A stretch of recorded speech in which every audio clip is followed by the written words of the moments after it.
Dios nos quiere hablar, en los que Dios nos aconseja, porque nuestro Dios no es un Dios de apariencia o de sí o de no o de tal vez, sino que es un Dios que nos da la información necesaria, la que usted y yo necesitamos. ¿Para qué? Para poder ser edificados y para poder ser santificados. ¿Por medio de qué? Por medio de la obediencia, por medio de la justificación y por medio de la santidad, que es la obra del Espíritu Santo en su vida y en mi vida.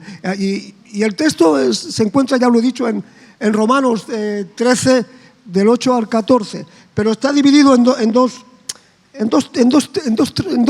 temas. Del primer tema, del 8 al 10, nos impone o nos lleva a poner en práctica el amor, a que el amor sea algo manifiesto en nuestras vidas y que podamos derramar y que podamos utilizar para que usted entienda cuál es el propósito de Dios en su vida. Es por medio del amor que usted está aquí hoy. Hay una alabanza que dice: el amor no se ve, pero se siente. Es verdad. Usted siente el frío, pero no lo ve. Usted siente el calor, pero no lo ve. Y usted puede sentir el amor, pero no lo ve. Pero sí que se puede ver en los rostros de aquellos que imparten el amor. ¡Aleluya! Cuando usted viene delante de Dios y dispone su vida y permite que el amor sea el que cubra todo su ser, usted es transformado. Usted ya no puede llegar a ser el mismo. Pero vemos como en el versículo del 11 al 14, ahí cambia el tema, la cronología del texto cambia y nos llama a pelear la batalla.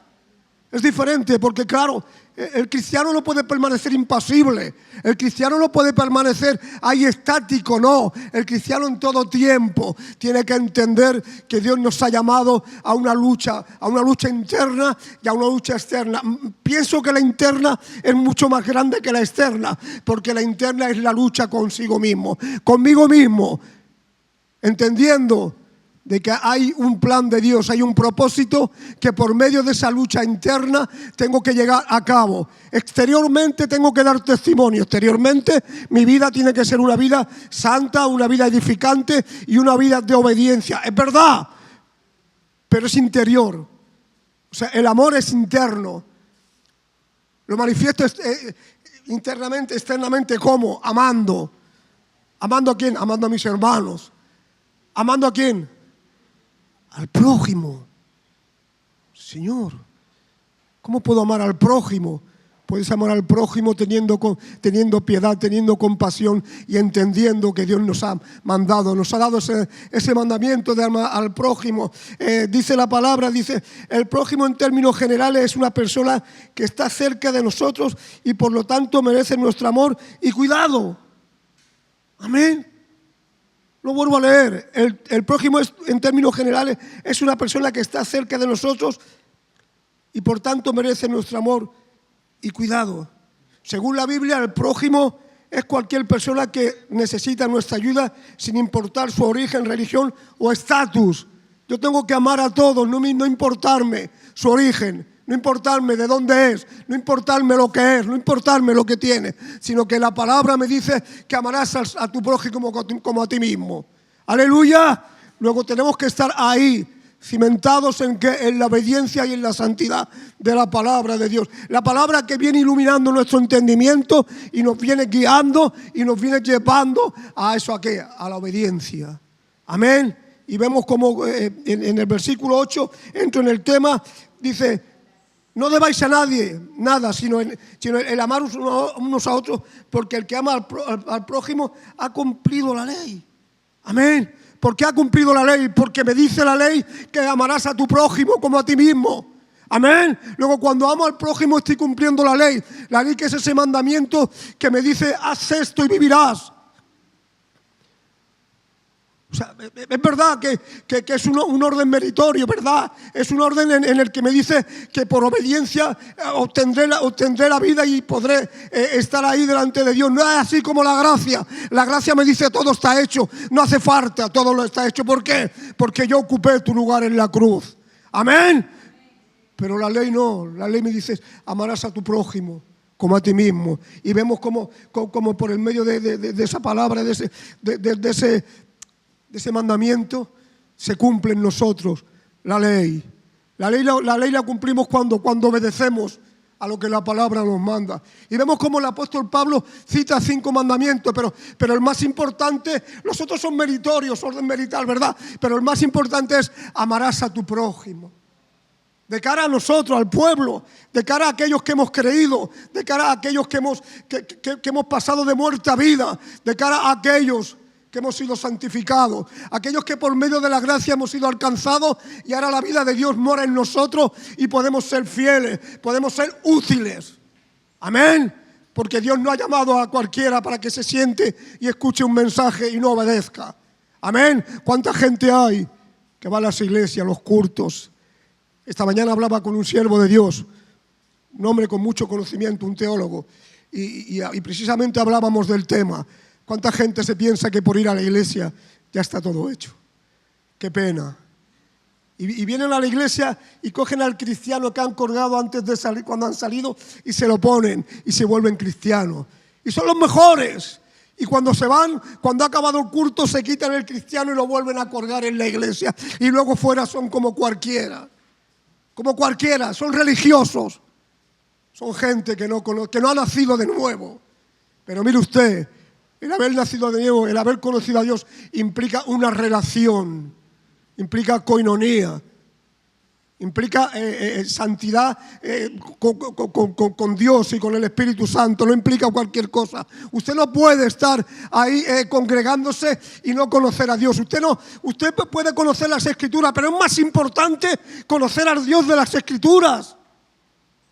Pedriño, que es verdad que es importante conocer las Escrituras, porque ellas dan testimonio o memoria de mí, es verdad. Pero yo necesito caminar cerca del Maestro, necesito agarrarme a Él, necesito pedirle, implorarle, suplicarle, decirle: no valgo, sin ti no sirvo. Es tu amor y tu misericordia por medio de esa gracia inmerecida que me ha sido alcanzado y que mi vida ahora tiene un propósito cuando yo descanso en ti, cuando descanso en tus promesas, cuando creo en tus promesas, cuando me apropio de las promesas de Dios. Esas me hacen que alcance lo que es la voluntad y la misericordia de Dios. Haga las promesas de Dios suyas. No las deje solo para los demás. Dios ha prometido, y cuando Dios promete, Él cumple, ¿vale? Él no es como el hombre olvidadizo, dice la palabra, ¿vale? Y vemos como en el versículo dice: no debáis a nadie nada, sino el amaros unos a otros, porque el que ama al prójimo ha cumplido la ley. El amor no es meramente una conducta externa, no es solamente una conducta externa meramente el amor. No, es algo mucho más profundo. Es algo que tiene que inundar mi entendimiento, mi sentimiento, el pensamiento de mi vida para ti. Yo tengo que amarte, pero ¿de qué manera? Te tengo que amar de una manera limpia, santa, fiel, verdadera. No puedo amar de cualquier manera. Amén. Por eso no solamente tiene que ser meramente una conducta externa, sino la expresión de una vida interior. Dios santo, la expresión de una vida interior. Cuando yo amo, tengo que demostrar que interiormente estoy lleno del amor de Cristo. Estoy lleno de ese amor que Dios me ha dado para que yo comparta con usted y para que usted sea edificado. ¿Por qué? Por medio de la palabra, por medio del amor y por medio de la promesa de Dios. Por eso dice Juan 3:16, porque de tal manera amó Dios al mundo. El amor es una fuerte corriente que acaba con el pecado. El amor es la fuente de los mandamientos que nos dejó aquel que nos quiso tanto. El amor no es cualquier cosa. El amor todo lo puede, dice la palabra. ¡Aleluya! Y vemos como el apóstol se está aquí refiriendo a eso, que cuando cumplimos con el amor, cuando amamos al prójimo, cumplimos con la ley. Necesitamos ser transformados y abastecidos en la vida de Dios por su naturaleza de amor. Necesitamos dejar que Dios sea el que dirija nuestras vidas. Por medio de la obra del Espíritu Santo, que nuestras vidas sean transformadas, pero que no de una... No, es continuo. Es continuo. Yo no puedo ser el mismo de hace 5 años, que no lo soy ni por asomo, ni el mismo de 10 años, que no lo soy ni por asomo. Pero es que usted necesita de continuo dejar que la obra del Espíritu Santo venga dando capacidad a su vida para la obediencia, para la santidad y para la justificación y para su salvación. Usted necesita, amén, dejar que el amor obre en su vida. Porque usted necesita ser amado. Por eso amará. Cuando usted ha sido amado, usted puede amar. Cuando usted ha sido amado, usted ha sido transformado. Cuando usted ha sido amado, usted ha sido regenerado. Cuando usted ha sido amado, usted ha sido santificado. Marlon, no podemos hacer nada si no está el amor en nuestras vidas, Juan. Es ese amor que nos ha transformado, ese amor que ha apartado, que ha quitado toda maldad de nuestras vidas y que nos ha llevado a una mejor situación y a un propósito que Dios tenía para con nuestras vidas, ¿verdad? Entonces vemos como el apóstol exhorta a los creyentes de Roma y a todos los creyentes de todos los tiempos a no deber nada a nadie. El amor es una deuda que siempre debe de estar pagada, sino que aunque se cancele, la obligación es de seguir amando. O sea, usted puede pagar la deuda porque de tal manera amó Dios al mundo. Tengo una deuda con Dios porque me ha amado, pero aunque yo cancele la deuda y la pague, yo tengo que seguir amando.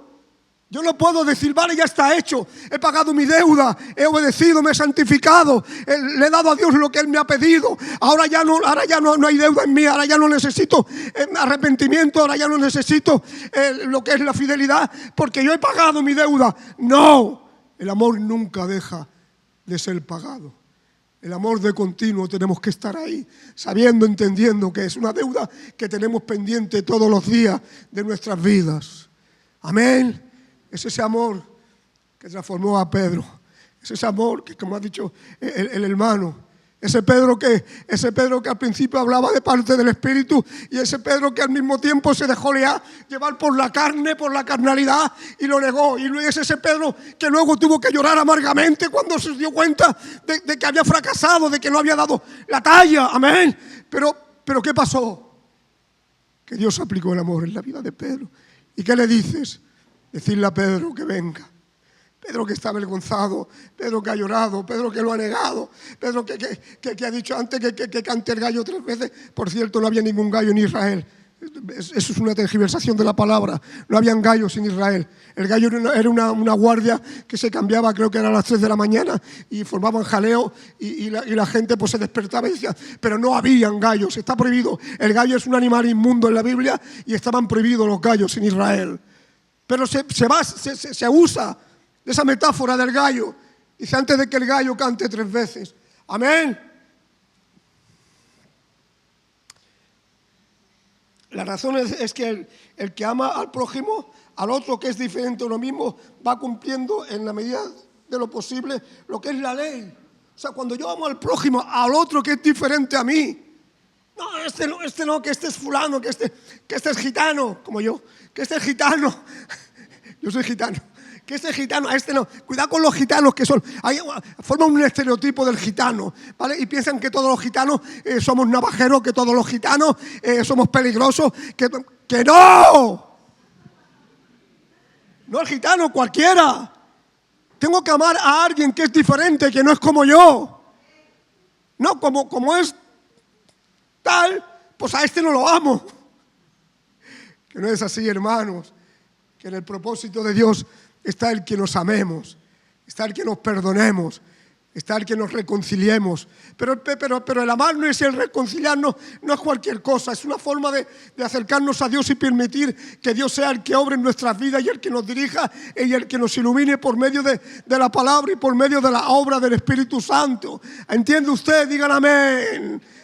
Claro que sí, no estamos muertos, somos vivos, hemos renacido de nuevo. Dice, el que ama va cumpliendo en la medida de lo posible la ley. A quienes hemos de amar a todos vuestros semejantes, mayormente a los de la familia de la fe. Hemos de amar a todos, pero mayormente amaré a mis hermanos en la fe. A mi casa ya la amo. Ya amo a mis hijos, ya amo a mi esposa, ya amo a mis hermanos, pero luego ese amor no es un amor pequeño, no es un amor, sino que se tiene que amordar ¿a qué? A la iglesia. Aquellos que han sido redimidos, aquellos que están de mi parte, porque yo también estoy de la de ellos, aquellos que hemos reconocido que sin Él no servimos, que sin Él no valemos. Yo lo digo, Señor, sin ti no sirvo, sin ti no valgo, sin ti mi vida no tiene valor. Sin ti no sé dónde podría llegar. Cuando Dios se aparta de una vida, esa vida llega a ser una vida fracasada, una vida caída, una vida que ha perdido el propósito de Dios y una vida que ya no sirve para ser eficiente. Tenemos que ser fieles, tenemos que entender que Dios nos quiere usar, que Dios quiere que nuestras vidas sean fructíferas, amén, que no sean unas vidas naturales incompetentes en las que tú no puedes ser de edificación para los demás. Dios le ha llamado con propósito, amén. ¿Y Dios le ha llamado para qué? Para que usted pueda edificar a los demás y pueda ser edificado. Mire usted, cuando usted hace que el amor florezca, sea visible, porque podemos hacer el amor visible, no nos equivoquemos. ¿Cómo hago el amor imposible? Por el propio amor, por la misericordia, por la santidad, reconociendo que cuando mi hermano está farto, que cuando mi hermano está necesitado, o sea, no sirve de nada el decirme, ay, qué pena, qué lástima, pobrecito, que no. Obra, actúa, da un paso hacia el frente y haz algo. Es que no podemos vivir de una vida de apariencia, es que no podemos vivir de una vida de religiosidad. Voy a la iglesia porque así soy salvo. ¿Estás seguro? ¿Estás seguro de que eres salvo porque vienes a la iglesia? ¿O estás seguro de que eres salvo porque has creído y porque has nacido de nuevo? ¿Qué le dice a Nicodemo? Un principal de la sinagoga, no era cualquiera, no había nadie más grande en aquel tiempo que Nicodemo. Pero ¿qué le dice Nicodemo? Si no nacieres de nuevo, no entrarás al reino de los cielos. Me hace mucha gracia la gente que viene a la iglesia y se está predicando y se están riendo. Digo, uy, a lo mejor el chiste les ha gustado y por eso se ríen. No lo entiendo. Si la palabra no te está hablando, pide a Dios que te hable. Porque no se trata del que la predica o del que la comparte. Se trata del poder y de la efectividad de la palabra. Esa palabra que ha sido transmitida, que ha sido inspirada por aquellos hombres de Dios que estuvieron ahí, obedeciendo, santificándose. Fue la obra del Espíritu Santo que inspiró a aquellos hombres de Dios. En todo tiempo, en todo momento, en todo lugar. Dice, su alabanza estará en mi boca. Usted no puede vivir una vida inherente, una vida en la que le da igual tres que tres. No, usted tiene que disponer su vida. ¿A qué? A que el Espíritu Santo pueda obrar en su vida y a que usted pueda ser una persona que viva una vida firme, una vida de poder. No podemos vivir en derrota, iglesia. ¿Lo entiende usted? No podemos vivir en derrota. La iglesia ha vencido por medio de la obra del Espíritu Santo y del Señor Jesucristo. Amén. Él ocupó mi lugar en la cruz y me hizo más que vencedor. Por lo tanto, usted no es cualquier cosa. Y pasamos al versículo 9 que dice, porque no adulterarás, no matarás, no hurtarás, no codiciarás. Y si hay algún otro mandamiento, en esta sentencia se resume. Amarás a tu prójimo como a ti mismo. O sea, el apóstol nombra cuatro mandamientos, pero en el quinto dice, todo se resume en esto. Amarás a tu prójimo como a ti mismo. ¿Estás amando a tu prójimo? Ya sabemos quién es el prójimo o el próximo. Es aquel que está a mi lado, aquel que conozco, aquel que cuando he necesitado me ha hecho bien también. No solamente se trata de que tú le hagas bien a él, sino que él también te va a hacer bien a ti.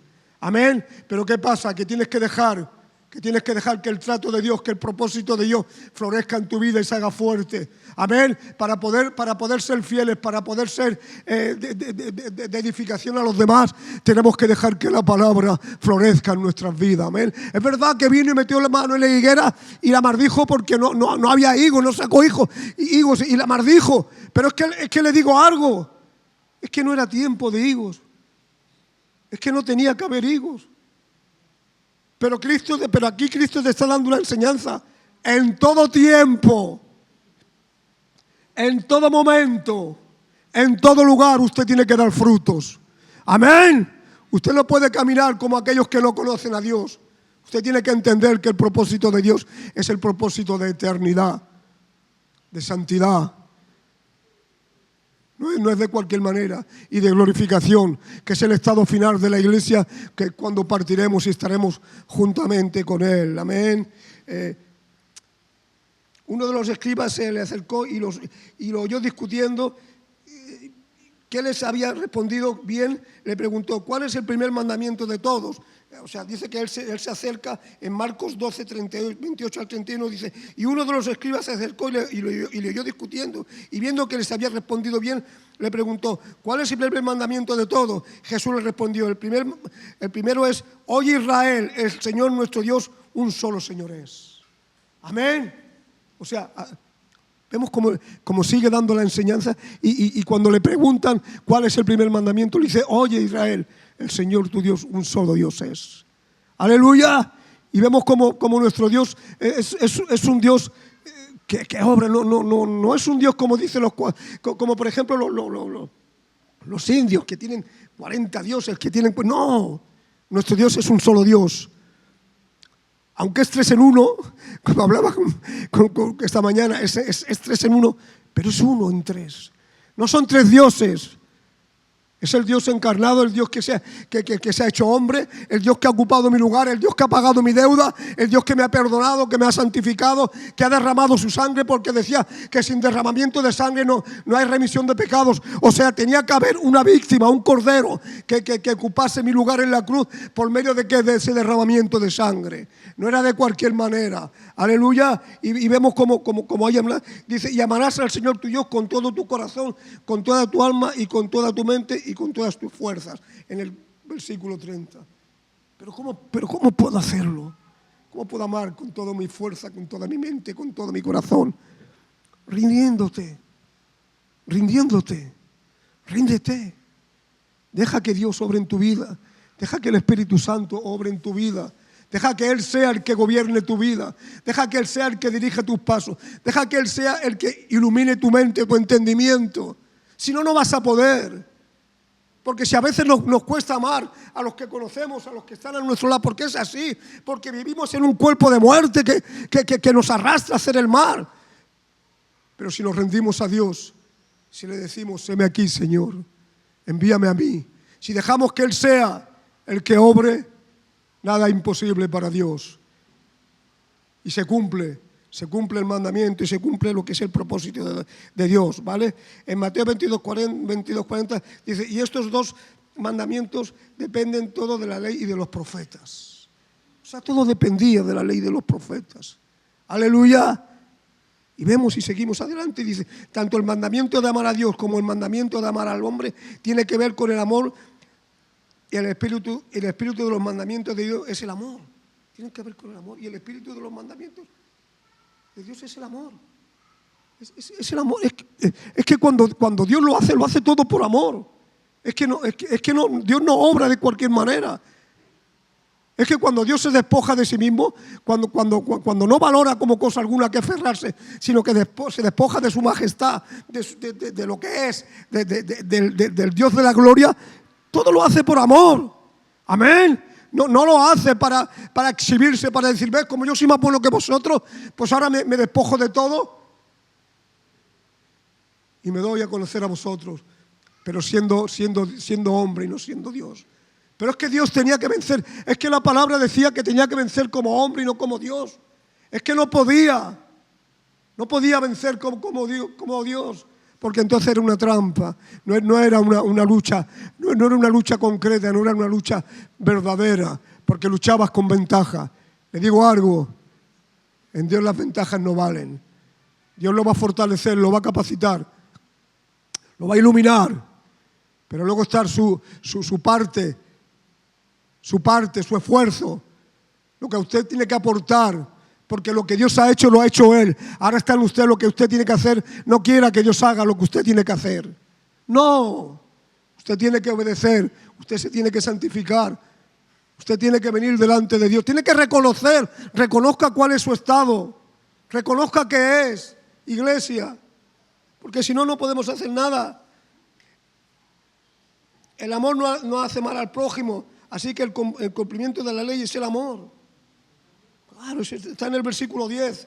El amor no hace mal al prójimo. El amor es sufrido, es benigno, el amor no tiene envidia, el amor no es jactancioso, no se envanece, no hace nada indebido, no busca lo suyo, no se irrita, no guarda rencor. Eso viene en 1 Corintios 13:4. Nos habla del amor, nos habla de lo que es la esencia del amor. Que no es jactancioso, que no pretende algo que no le pertenece. El amor es algo que ha sido derramado para que usted y yo podamos ser de bendición a los demás. Pero revístase del amor. Es que si usted no deja que el amor inunde su sentimiento, su entendimiento, su mente, su visión de las cosas, usted no podrá nunca agradar a Dios como Dios pretende que le agrade. ¡Aleluya! Es por medio de ese amor que Dios lo atrajo, que Dios lo bendijo, que Dios lo apartó. No lo apartó para cualquier cosa, lo apartó para su servicio, lo apartó para amarlo, lo apartó para santificarlo, amén. Pero era necesario que el amor fluyera en nuestras vidas, porque si no podríamos hacer nada. Todo lo sufre, todo lo espera, todo lo soporta. Eso es el amor. Todo lo sufre, todo lo espera, todo lo soporta. Cuando dejamos que el amor obre en nuestras vidas, no importa la situación que estemos viviendo. El amor suple todo. El amor suple la necesidad, suple las carencias que yo pueda tener. El amor nunca deja de ser. El amor, como he dicho antes, es la fuente de los mandamientos.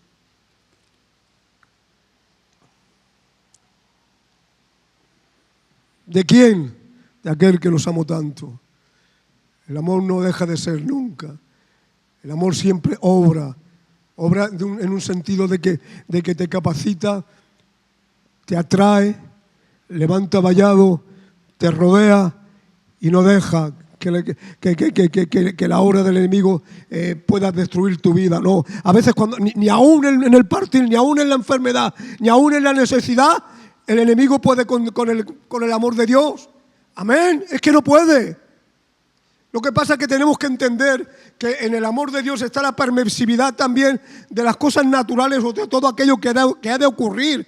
No quiere decir que Dios se ha olvidado de ti cuando permite que haya una enfermedad en tu vida, que haya una necesidad o que haya una caída o que haya algo que te perjudica o te hiere. Es que no. Dice que tendremos aflicciones, le dice a Pedro. Dice, ¿por qué os sorprendéis de la prueba que os ha sobrevenido? ¿O acaso ignoráis que tenéis que ser probados? Amén. Es que tenemos que ser probados. Lo que pasa es que Dios nos reviste de poder y nos reviste de amor. ¿Para qué? Para que cuando venga la prueba podamos soportarla. Aleluya. Y eso es lo que hace Dios. El amor está consagrado a la verdad en todas las cosas, en relación con todo, dentro de la voluntad justa y paciente de Dios. El amor protege, cree, espera y soporta lo que otros rechazan. O sea, es el fundamento. Es el fundamento de lo que es el amor y la misericordia de Dios, que es ese amor que obra de una manera que nos santifica. Es que por medio del amor somos santificados también, porque el amor es parte de la obra del Espíritu Santo, aleluya. Por lo tanto, nuestras vidas son unas vidas llenas de amor, llenas de misericordia, llenas de ternura, llenas de compasión y llenas de ese amor fraternal que no pasa, el amor no caduca, hermanos. No caduca. El amor es para siempre. Todo pasará. Todo se irá. Pero el amor de Dios permanecerá. Amén. Porque cuando Dios ama con eternidad. De la misma manera que nos creó con eternidad, nos ama con eternidad. No nos ama de cualquier manera. Nos ama con eternidad. ¿Verdad? Y entrando en el versículo 11 dice, y esto conociendo el tiempo que es y la hora de levantaros del sueño, porque ahora estamos cerca de nosotros, de nuestra salvación, más cerca de nuestra salvación que cuando creímos. Lo vuelvo a leer. Dice, y esto conociendo el tiempo que es y ahora de levantaros del sueño, porque ahora estamos más cerca de nosotros, de nuestra salvación que cuando creímos. Amén. O sea, aquí cambia, ahora ya no nos habla del amor, Ahora se mete en un tema un poco escatológico. Son acontecimientos que han de acontecer y nos dicen que la noche está avanzada y que el día está cercano, amén. Entonces, es la hora de vivir un poco más lo que es los acontecimientos finales. Es la hora de que está acabando la noche y viene el día. La noche representa lo que es la maldad, lo que es el propósito de Satanás, lo que es la obra de Satanás. Pero el día representa la iluminación y el poder de la palabra por medio de la obra de Jesucristo. Y nos está diciendo que queda poco, que ya viene el día en el que se va a manifestar el amor de Dios en nuestras vidas y en el que se va de día y el día va a iluminar nuestro entendimiento. Es que nos está avisando, tranquilos, ya queda poco tiempo, la noche está avanzada, la noche se acaba, la obra del enemigo toca su fin y ahora viene la obra del Espíritu Santo o la obra del Señor Jesús que iluminará todas nuestras vidas y todo aquello que ha de acontecer para que, iglesia, estamos cerca. Mira usted, el apóstol en aquel tiempo, ellos creían que la venida del Señor, la segunda venida, sería en aquellos tiempos. Pablo predicó y creyó que la venida del Señor, la segunda venida, sería en aquellos tiempos, que Dios aparecería y se llevaría a su iglesia con él y ahí acabaría el reino de la tiniebla, porque había aparecido el reino de la luz o de lo que es el propósito de Dios para su iglesia. Amén. Pero le digo algo, hay unos propósitos y hay unos tiempos que se han de cumplir. Dios se mueve dentro de unos tiempos que se cumplen por medio de ¿qué? Por medio de lo que es el orden de Dios.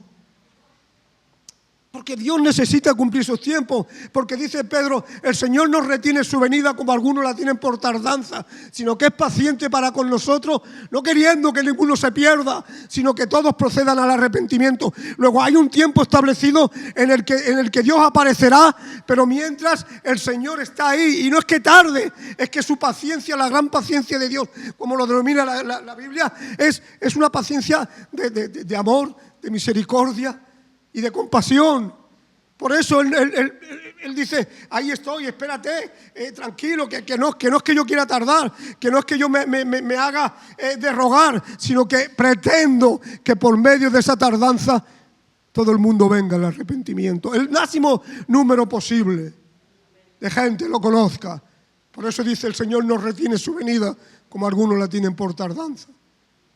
Que no, iglesia, que Él vendrá cuando hay un día establecido. Dice que ni los ángeles ni nadie lo sabe, solamente nuestro Padre o nuestro Dios que está en los cielos, el día en el que Él se va a manifestar y en el que Él va a venir. Es verdad, pero que a mí no me importa el día, porque yo sé que cuando venga ese día, los que estamos aquí nos vamos todos con Él. Digan amén, amén, nos vamos con Él.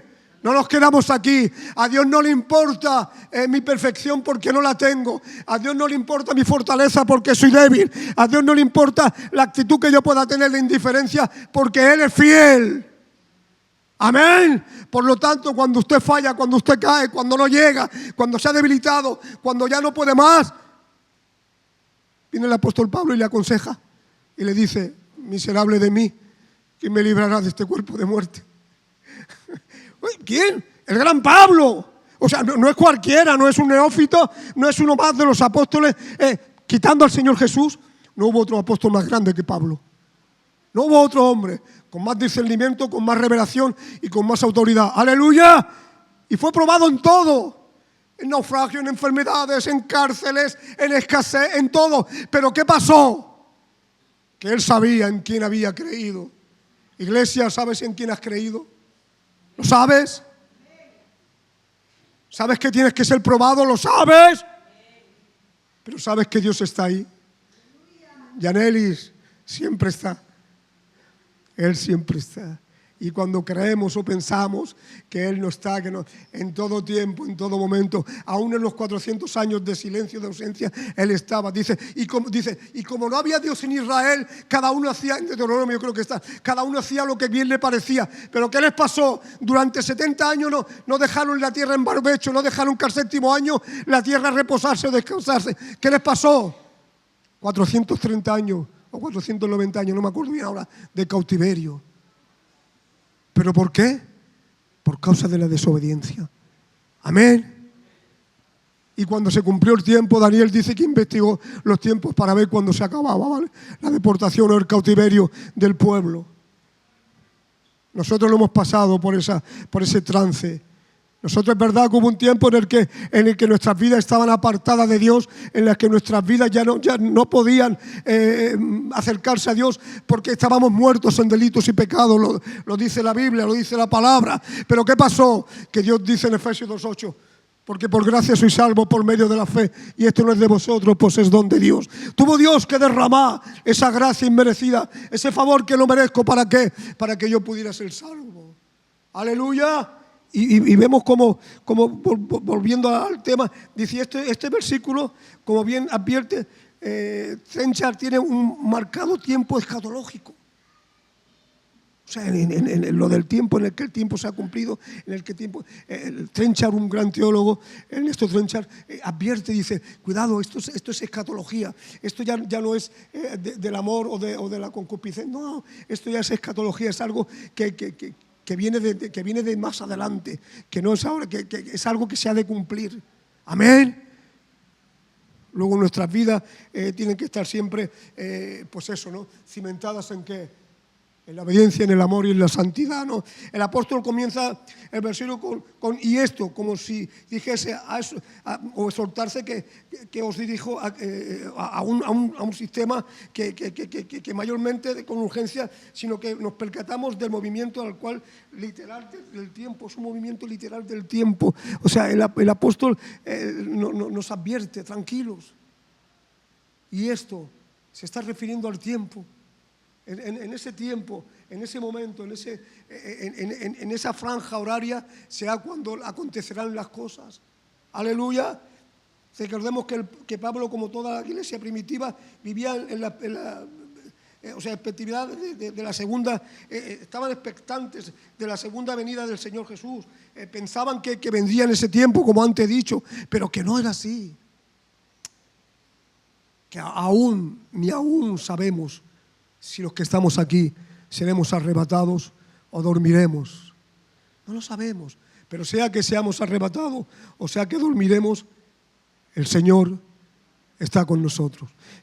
Faltan un par de versículos o tres, pero no los voy a comentar porque son la una ya.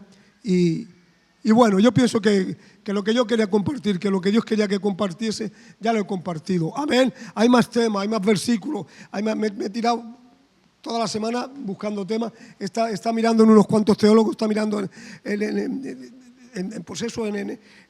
temas de teología que te dan el conocimiento y te dan la iluminación. Matthew Henry y otros temas de otros teólogos, Calvino. Pero les digo algo, el propósito de Dios es inconmovible. Nadie podrá mover el propósito de Dios para su vida. Nadie lo podrá apartar del amor de Cristo. Hay una alabanza que dice, ¿quién nos podrá separar del amor de Cristo? Que es un versículo además. Nada, tribulación, angustia, tempestades, enfermedades, lo ancho, lo alto, lo profundo. Nada de lo que pueda haber creado nos puede amar, nos puede apartar de ese amor con que Él nos ha amado con un amor eterno y no nos ha amado de cualquier manera, ¿verdad? Bueno, iglesia, aquí lo dejo, que Dios os bendiga y mi intención ha sido el haceros bien, que Dios os bendiga.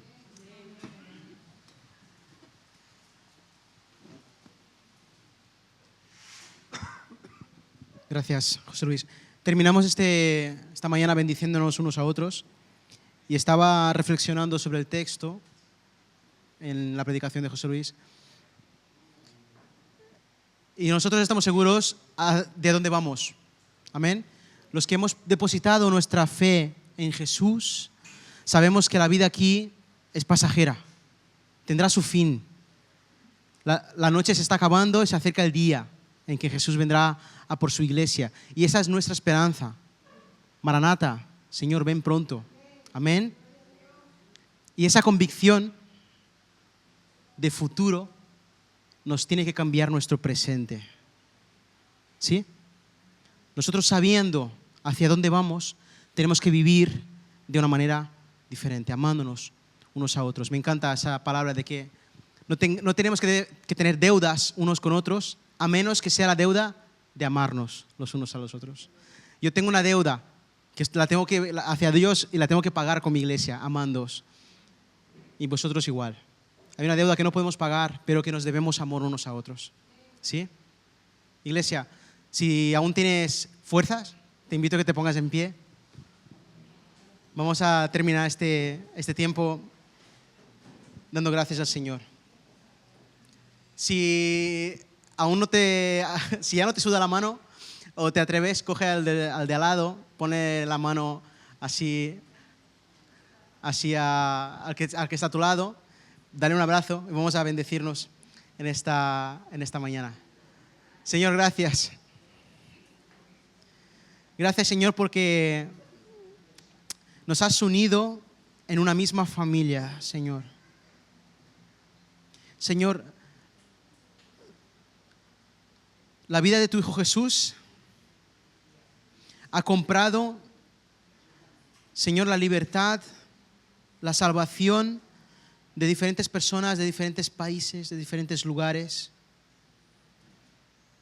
con diferentes problemas personales, familiares, económicos. Señor, pero eso ha quedado atrás. Nuestra mirada ahora está puesta en el futuro glorioso que tendremos a tu lado, Papá Dios. Señor, porque nos has hecho un solo pueblo para adorarte, para proclamar tu nombre, Señor.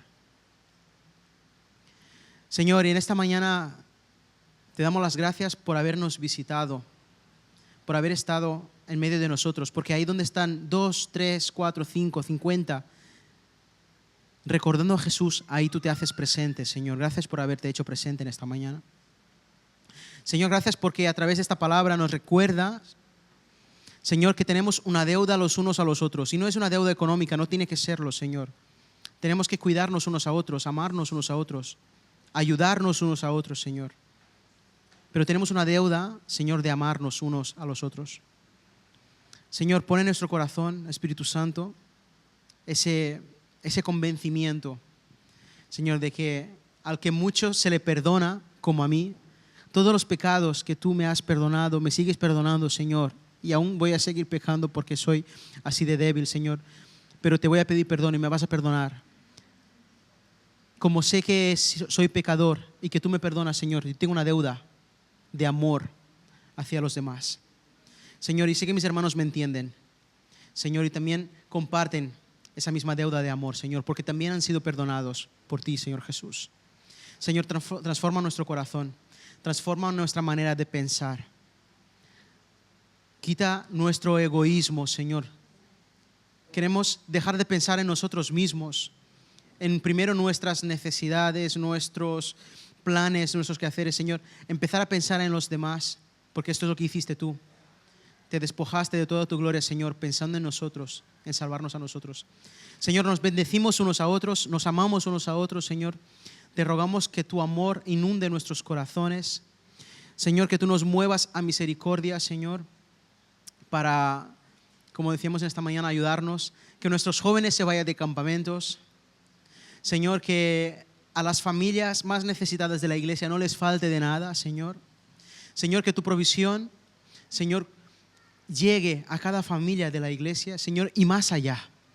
No solo se quede la bendición en esta iglesia, en esta casa, sino que pueda ser distribuida a las demás familias del barrio. Señor, gracias por el reparto de alimento. Gracias porque tú provees, Señor, y no falta. Señor, y si falta, danos la fe para pedírtelo con sabiduría, Señor. Y que tú suplas en medio de la iglesia y que seamos generosos para cubrir las necesidades de nuestros hermanos. Señor, te amamos, te necesitamos. Necesitamos ser transformados por ti día tras día, Señor, para parecernos más a Jesús. Bendice nuestra vida, bendice nuestras casas, Señor, bendice nuestras semanas. Queremos llevarnos esta palabra, Señor, de amor, de futuro glorioso, Señor, y de presente que tiene que ser transformados a nuestro día a día. Señor, que tu palabra cale en nuestro corazón, Señor, y nos transforme. Y todo sea para tu gloria, para tu honra, para que tú seas reconocido como el Dios verdadero. En el nombre de Jesús. Amén, amén. Abraza a tu hermano, bendice a tu hermano. Deséale una buena semana.